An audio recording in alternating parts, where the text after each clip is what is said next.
கேரளா வயநாடு வந்து கொஞ்சம் கொஞ்சமாக வந்து ஒரு குட்டி பாகிஸ்தானாக வந்து மாறிட்டு இருக்குது. அதனால இன்றைக்கு இந்த வயநாட்டுக்கு வந்து இந்த அழிவு ஏற்பட்டது வந்து ரொம்ப ரொம்ப ஒரு சரியானது தான்.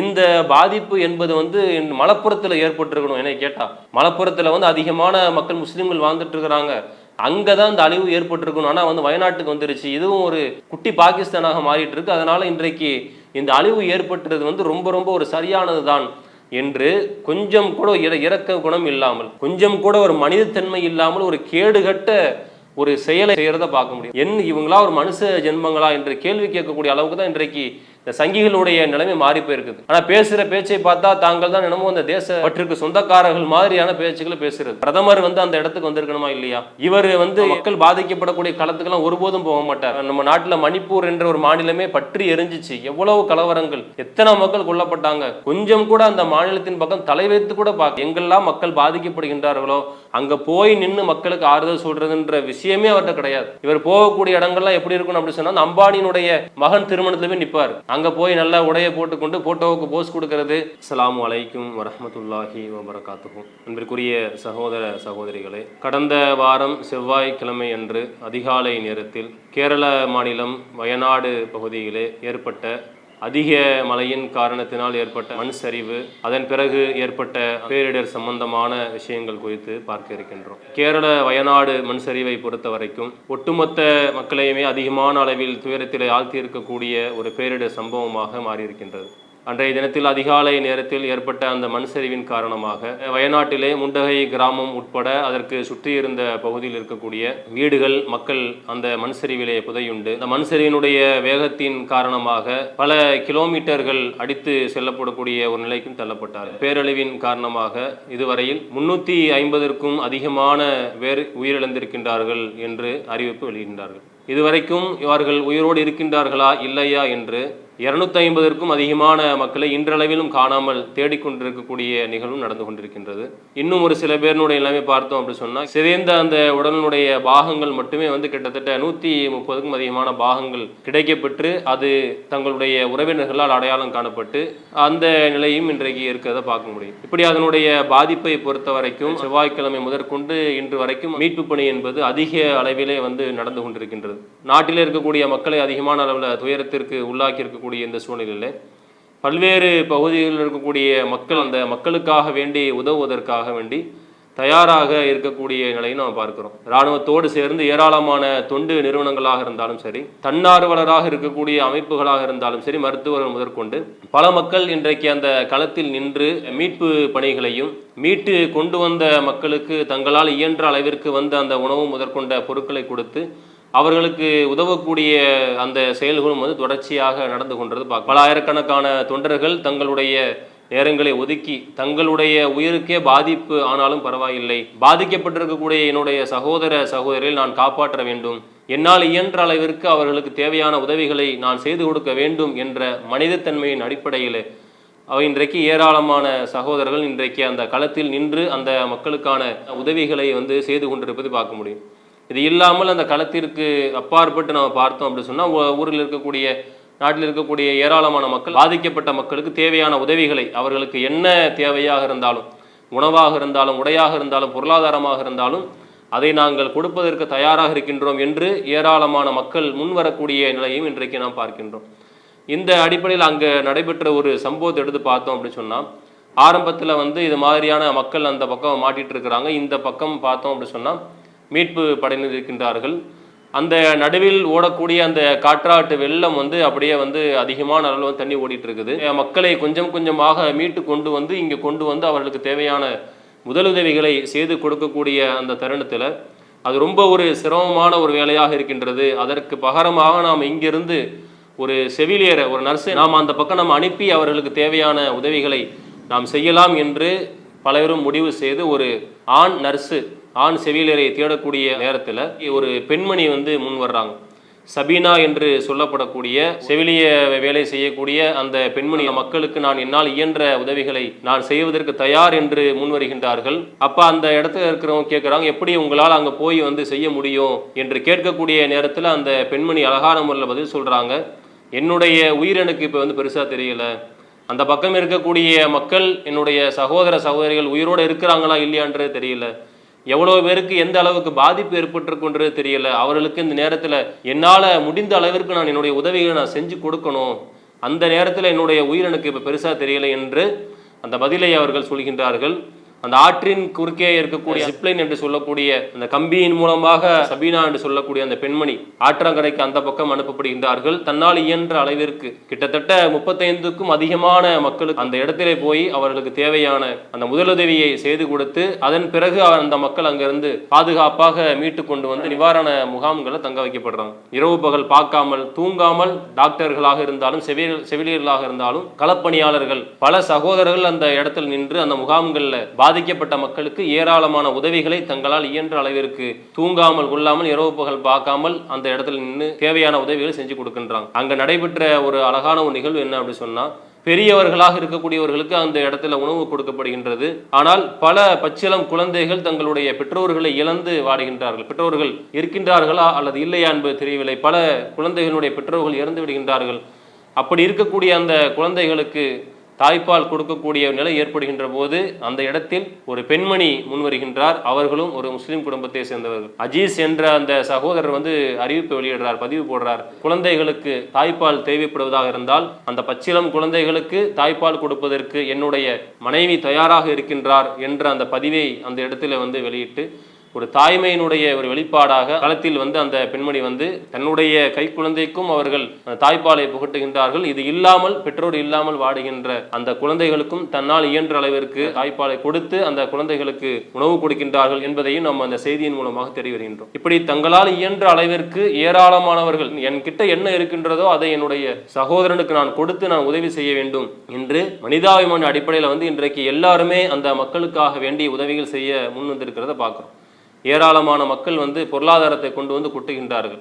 வீடு இல்லாமல் பாதிக்கப்பட்டு இருக்கின்றார்களா, அவர்களுக்கு என்னால் முடிந்த அளவிற்கு நான் வீடுகளை கட்டி கொடுப்பதற்கு தயாராக இருக்கின்றேன் என்று அந்த பகுதிக்கு அதிகமான மக்கள் உதவுவதற்கு தயாராக இருக்கின்றார்கள். ஏராளமான அமைப்புகளை தொடர்பு கொண்டு பொதுமக்களாக இருக்கக்கூடியவர்களும் ஏதாவது உதவி வேணும்னா எங்கள்கிட்ட நீங்கள் கேளுங்க, அந்த பகுதிக்கு போய் ஏதாவது உதவிகள் செய்யணுமா, என்னை நான் அந்த பணியில் ஈடுபடுத்திக் கொள்வதற்கு தயாராக இருக்கின்றேன், அது மாதிரி என்னிடத்தில் இருக்கக்கூடிய பொருளாதாரத்தை கொடுப்பதற்கு தயாராக இருக்கின்றேன், உணவு கொடுப்பதற்கு தயாராக இருக்கின்றேன் என்று பெரும்பாலான மக்கள் அந்த பாதிக்கப்பட்ட மக்களுக்காக உதவ முன்வரக்கூடிய நிலையை நாம் பார்க்கிறோம். இது ஒரு பக்கம் இருக்கின்ற சூழ்நிலையில் இன்னொரு குறிப்பிட்ட ஒரு பிரிவினர் இருக்கிறாங்க. அவங்களுடைய நிலை என்ன அப்படின்னு சொன்னால், சங்கிகளாக இருக்கக்கூடியவர்களுடைய நிலை ரொம்ப ரொம்ப ஒரு மோசமான ஒரு மனிதர்களாக இருக்கிறத பார்க்க முடியும். இவர்களெல்லாம் மனித ஜென்மங்களா என்று கேட்கக்கூடிய அளவிற்கு ரொம்ப ரொம்ப ஒரு இந்த சங்கிகள் இன்றைக்கு மாறி போய் இருக்கிறத பார்க்க முடியும். களத்திற்கு அந்த மக்களுக்கு உதவுவதற்கு ஒருபோதும் இவர்கள் தயார் கிடையாது. இந்த சம்பவம் இல்லை, இதற்கு முன்னாடி இருந்த எந்த ஒரு பேரிடராக இருந்தாலும் இந்த சங்கிகளினுடைய தேசப்பற்றை பொறுத்த வரைக்கும் அடுத்தவங்களை திட்டணும், அடுத்தவங்களை திட்டுறது, மத வெறுப்பை தூண்டுறது, மத மோதல்களை அதிகப்படுத்துறது, மத வெறுப்பிற்குரிய பேச்சுகளை பேசிக்கிட்டே இருக்கிறது, இதுதான் அவங்களுடைய தேசபக்தி. பாதிக்கப்பட்டிருக்கிறானா அவனுக்கு போய் ஏதாவது உதவிகள் செய்வோமே சொன்னால் அதற்கெல்லாம் தயார் கிடையாது. அதற்கு பதிலாக என்ன பண்ணுவாங்க அப்படின்னு சொன்னால், எங்கேயாவது நடந்த அந்த கலப்பணியை எடுத்து அப்படியே அதை எடிட்டிங் பண்ணி இவங்க செஞ்ச மாதிரி அப்படியே கொண்டு போட்டுறது. அது மாதிரி இன்றைக்கு இந்த கேரளா வயநாடு பகுதியில் என்ன பண்ணுறாங்கன்னு சொன்னால், கடந்த வருடங்களில் ஏதோ ஒரு இடத்துல நடந்த கலப்பணியினுடைய புகைப்படத்தை எடுத்து அதை அப்படியே மாற்றி இவர்கள் இந்த களத்தில் நின்று செஞ்ச மாதிரி, இதோ பார்த்தீர்களா வயநாட்டில் பாதிக்கப்பட்டிருக்கூடிய மக்களுக்கு நாங்கள் இது மாதிரி உதவிகள் நாங்கள் செஞ்சிட்டோம் என்று ஒரு கேவலமான செயலை செய்யக்கூடிய இந்த சங்கிகள் மாறி போயிருக்கிறத பார்க்குறோம். அவங்களுடைய வேலையை எடுத்து பார்த்தோம் அப்படின்னு சொன்னால் ரொம்ப ரொம்ப சொல்வதற்கே ஒரு நாக்கூசக்கூடிய அளவுக்கு கேடுகட்ட தனமாக இன்றைக்கு செயல்களை செஞ்சுட்டு இருக்கிறாங்க. அவங்களுடைய அந்த பதிவுகளை எடுத்து பார்த்தோம் அப்படின்னு சொன்னால், அந்த சங்கிகளுடைய கூட்டத்தில் இருக்கக்கூடிய ஒருவன் ஒரு பதிவை போடுறான், வயநாட்டில் இந்த மக்களுக்கு இந்த பாதிப்பு வந்திருக்கு அப்படின்னு சொன்னால் இது எங்களுக்கு தேவை தான், இது இந்த அளவுக்கான ஒரு அழிவு நிச்சயமா இவங்களுக்கு தேவைதான். ஏன்னா இவங்க மோடிக்கு ஓட்டு போடாத மக்களாக இருக்கிறாங்களே, மோடிக்கு உங்களால் ஓட்டு போட முடிஞ்சா, மோடிக்கு ஓட்டு போடாததுனால தான் இன்றைக்கு இவ்வளோ பெரிய ஒரு பேர் அழிவை நீங்கள் சந்திச்சிருக்கிறீங்க, இதெல்லாம் உங்களுக்கு இன்றைக்கு தேவைதான் என்று அத்தனை மக்கள் மண்ணில் புதஞ்சி போய் பல பேர் உயிரை விட்டுருக்குறாங்க. அந்த மக்களை மீட்டு கொண்டு வரக்கூடிய அந்த புகைப்படங்களை பார்த்தோம், அந்த வீடியோக்களை பார்த்தோம் அப்படின்னு சொன்னால் மனிதனுடைய மனமாக இருந்துன்னு சொன்னால் ஒரு இரக்க குணம் வரும். அந்த மாதிரியான ஒரு துளி அளவும் ஒரு இரக்கம் இல்லாமல் எந்த அளவிற்கு ஒரு கேடுகட்டுத்தனமான பதிவு போடுறான்னு சொன்னால், இது உங்களுக்கு தேவைதான், அத்தனை பேர் பாதிக்கப்பட்டிருக்கிறாங்க, அந்த இதை பார்த்துட்டு அந்த பதிவு போடுறா, உங்களுக்கு மோடிக்கு ஓட்டு போடாதனால அந்த அழிவு வந்திருக்கு, நிச்சயமா இது உங்களுக்கு தேவைதான் என்று வந்து ஒரு கேடுகட்ட பதிவை வந்து போடுறதை பார்க்க முடியும். மோடிக்கு ஓட்டு போடாதனால வந்து என்ன பண்ணக்கூடாதுன்னு சொன்னால், நீங்கள் ஒன்றிய அரசுகிட்ட போய் நீங்கள் வந்து நிவாரண பிச்சை நீங்கள் கேட்கக்கூடாது, நிவாரண பிச்சையை வந்து கேட்பதற்கு உங்களுக்கு தகுதி இல்லை என்ற பதிவை போடுறதையும் பார்க்குறோம். ஒரு ஒன்றிய அரசாக இருக்குது அப்படின்னு சொன்னால், தன்னுடைய கட்டுப்பாட்டில் இருக்கக்கூடிய மாநில அரசுகளில் ஏதாவது ஒரு பாதிப்பு, ஒரு அசம்பாவிதம், ஒரு பேரிடர் ஏற்பட்டுச்சுன்னு சொன்னால், அது அந்த மாநிலங்களுக்கு பேரிடர் நிவாரணம் ஒதுக்க வேண்டியது ஒன்றிய அரசினுடைய கடமை. மாநிலங்களுக்கு அதில் உரிமை இருக்குது. இந்த மாதிரியான பாதிப்புகள் ஏற்படும் போது ஒன்றிய அரசு உதவ வேண்டும் என்று உரிமை இருக்கின்றது. அப்போ கொடுக்க வேண்டியது நீதியாக இருக்கக்கூடிய இந்த நிலையில் இவன் வந்து எப்படி பதிவு போடுறான்னு சொன்னால், நீ எடுக்கிறது நீ பிச்சை கேட்காத, நீ தான் ஓட்டு போடல மோடிக்கு ஓட்டு போடாமல் இருக்கும்போது நீ எதுக்கு பிச்சை கேட்குற, நிவாரண பிச்சை நீ கேட்கக்கூடாது என்கின்ற அந்த ஒரு பதிவை வந்து போடுறத பார்க்கும். அது மாதிரி வந்து இன்னொருத்தன் வந்து என்ன பதிவு போடுறான் அப்படின்னு சொன்னால், இன்றைக்கு இந்த கேரளா வயநாடு வந்து கொஞ்சம் கொஞ்சமாக வந்து ஒரு குட்டி பாகிஸ்தானாக வந்து மாறிட்டு இருக்குது. அதனால இன்றைக்கு இந்த வயநாட்டுக்கு வந்து இந்த அழிவு ஏற்பட்டது வந்து ரொம்ப ரொம்ப ஒரு சரியானது தான். இந்த பாதிப்பு என்பது வந்து மலப்புரத்தில் ஏற்பட்டிருக்கணும். என்னை கேட்டால் மலப்புரத்தில் வந்து அதிகமான மக்கள் முஸ்லீம்கள் வாழ்ந்துட்டு இருக்கிறாங்க, அங்கே தான் இந்த அழிவு ஏற்பட்டிருக்கணும். ஆனால் வந்து வயநாட்டுக்கு வந்துருச்சு, இதுவும் ஒரு குட்டி பாகிஸ்தானாக மாறிட்டு இருக்கு. அதனால இன்றைக்கு இந்த அழிவு ஏற்பட்டுறது வந்து ரொம்ப ரொம்ப ஒரு சரியானது தான் என்று கொஞ்சம் கூட இரக்க குணம் இல்லாமல், கொஞ்சம் கூட ஒரு மனிதத்தன்மை இல்லாமல் ஒரு கேடுகட்ட ஒரு செயலை செய்யறத பார்க்க முடியும். அவங்களோட பதிவுகள் எடுத்து பார்த்தோம் அப்படி சொன்னா காரி துப்பக்கூடிய அளவிற்கு வந்து ரொம்ப ஒரு இவங்களா ஒரு மனுஷ ஜென்மங்களா என்ற கேள்வி கேட்கக்கூடிய அளவுக்கு தான் இன்றைக்கு இந்த சங்கிகளுடைய நிலைமை மாறி போயிருக்குது. ஆனால் பேசுகிற பேச்சை பார்த்தா தாங்கள் தான் என்னமோ அந்த தேச பற்றிற்கு சொந்தக்காரர்கள் மாதிரியான பேச்சுக்களை பேசுறது. ஆனால் இது மாதிரியான மக்கள் பாதிக்கப்படக்கூடிய நேரங்களில், இதுக்கு முன்னாடி இருக்கக்கூடிய பேரிடர் எடுத்துக்கொண்டு சொன்னால் கொரோனாவுடைய நேரமாக இருந்தாலும் சரி, அதுக்கு முன்னாடி ஏற்பட்ட எந்த ஒரு பேரிடராக இருந்தாலும் சரி, களத்திற்கு வந்து மக்களுக்கு உதவுவதற்கு ஒருத்தனுக்கும் தைரியம் கிடையாது. ஒரு ஈனத்தனமான கூட்டம் தான் அந்த சங்கி கூட்டம். அவங்களுடைய பதிவு எடுத்து பார்த்தோம் அப்படின்னு சொன்னால், இத்தனை பேர் பாதிக்கப்பட்டிருக்கக்கூடிய சூழ்நிலையில் கொஞ்சம் கூட இறக்கம் இல்லாமல் இது மாதிரியான ஒரு கேவலமான பதிவுகளை வந்து போடுறத பார்க்க முடியும். காங்கிரஸினுடைய தலைவராக இருக்கக்கூடிய ராகுல் காந்தி அவருடைய சகோதரியோட அந்த களத்துக்கு வந்து போறாரு, போய் பார்த்து அந்த மக்களுக்கு ஆறுதலை சொல்றாரு. காங்கிரஸ் கட்சியின் சார்பாக இது மாதிரி நாங்கள் ஏராளமான வீடுகளை கட்டி கொடுக்குவதற்கும் நாங்கள் தயாராக இருக்கின்றோம் என்று சொல்லக்கூடியதையும் வந்து பார்க்குறோம். இதை வைத்தும் இன்றைக்கு ஒரு கேடுகட்ட அரசியல் செய்யறதை பார்க்கணும். நல்ல பார்த்தா யார் வந்து இருக்கணும், முதலா நாட்டினுடைய பிரதமராக இருக்கின்றாரு, பிரதமர் வந்து அந்த இடத்துக்கு வந்திருக்கணுமா இல்லையா? இவர் வந்து மக்கள் பாதிக்கப்படக்கூடிய களத்துக்கெல்லாம் ஒருபோதும் போக மாட்டார். நம்ம நாட்டில் மணிப்பூர் என்ற ஒரு மாநிலமே பற்றி எரிஞ்சிச்சு, எவ்வளவு கலவரங்கள், எத்தனை மக்கள் கொல்லப்பட்டாங்க. கொஞ்சம் கூட அந்த மாநிலத்தின் பக்கம் தலை வைத்து கூட பார்க்கல. அந்த அவருடைய பார்வை அந்த பக்கமே போகாது. எங்கெல்லாம் மக்கள் பாதிக்கப்படுகின்றார்களோ அங்கே போய் நின்று மக்களுக்கு ஆறுதல் சொல்றதுன்ற விஷயமே அவர்கிட்ட கிடையாது. இவர் போகக்கூடிய இடங்கள்லாம் எப்படி இருக்கணும் அப்படின்னு சொன்னால், அந்த அம்பானியினுடைய மகன் திருமணத்துல போய் நிற்பார். அங்கே போய் நல்லா உடையை போட்டுக்கொண்டு போட்டோவுக்கு போஸ் கொடுக்கறது, அங்கே போய் வந்து நின்றுக்கிட்டு டான்ஸ் ஆடுறது, இப்படி தான் அவர்களுடைய நிலைகள் இருக்கும். இதே கேரளா மாநிலத்தில் இருந்த கொஞ்ச நாள் முன்னாடி பார்த்தோம் அப்படி சொன்ன நடிகர் சுரேஷ் கோபியினுடைய மகள் திருமணம் நடக்குது. சுரேஷ் கோபி மகள் திருமணத்திற்கு போய் கலந்துக்கிறார்.